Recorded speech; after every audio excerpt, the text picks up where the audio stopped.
মা, আজ বাজারে গেলে ভালো কিছু কিনবে তো? আরে বাবা, ভালো খাওয়ার জন্য টাকা লাগে, টাকা কি গাছে ধরে?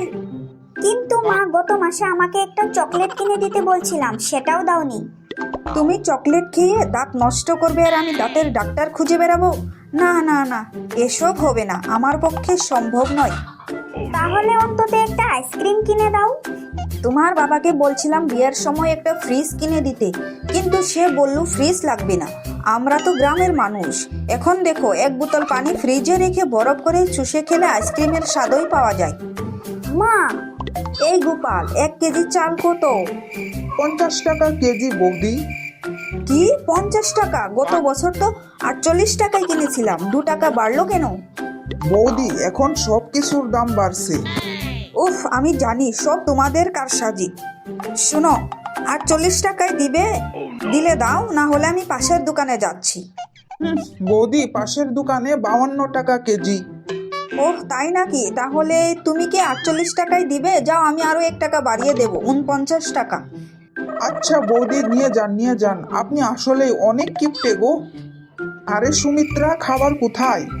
এই তো লুচি আর আলুর তরকারি দিলাম। মাত্র 2টা লুচি? বেশি খেলে মোটা হয়ে যাবে, ডাক্তার বলছে। ডাক্তার বলেছে নাকি তুমি টাকার হিসেব করছো? দুটোই করছি। আহা রে, কৃপণতার সর্বোচ্চ পর্যায়। শোনো, বিদ্যুৎ বিল অনেক বেশি আসছে, এখন থেকে সবাই রাতে মোমবাতি জ্বালিয়ে কাজ করবে।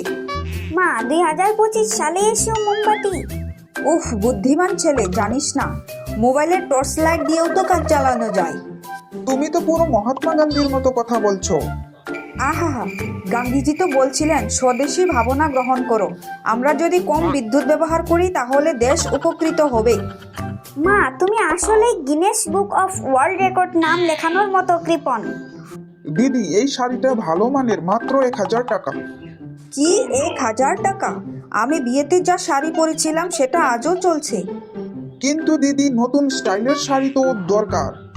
না না, আমি 300 টাকার বেশি দেব না। দিদি, 300 টাকায় তো এখন বাচ্চাদের জামাও আসে না। তাহলে শিশুদের সাইজের একটা শাড়ি দেখান, আমি নিজের মতো সামলে নেব। মা, আমি আর পারছি না, আজ থেকে আমি আলাদা থাকবো। আলাদা থাকবি মানে? আমি নিজের টাকা নিয়ে নিজের মতো খাবো, পরবো। উফ, বেশ, ঠিক আছে, এখন থেকে তোর পকেট মানি বন্ধ। মা, বন্ধুরা, এরকম কিপ্টে মানুষ কখনো দেখেছো? কমেন্ট করে জানিও, এবং ভিডিওটি ভালো লেগে থাকলে চ্যানেলটিকে লাইক, কমেন্ট, শেয়ার এবং সাবস্ক্রাইব করে দিও।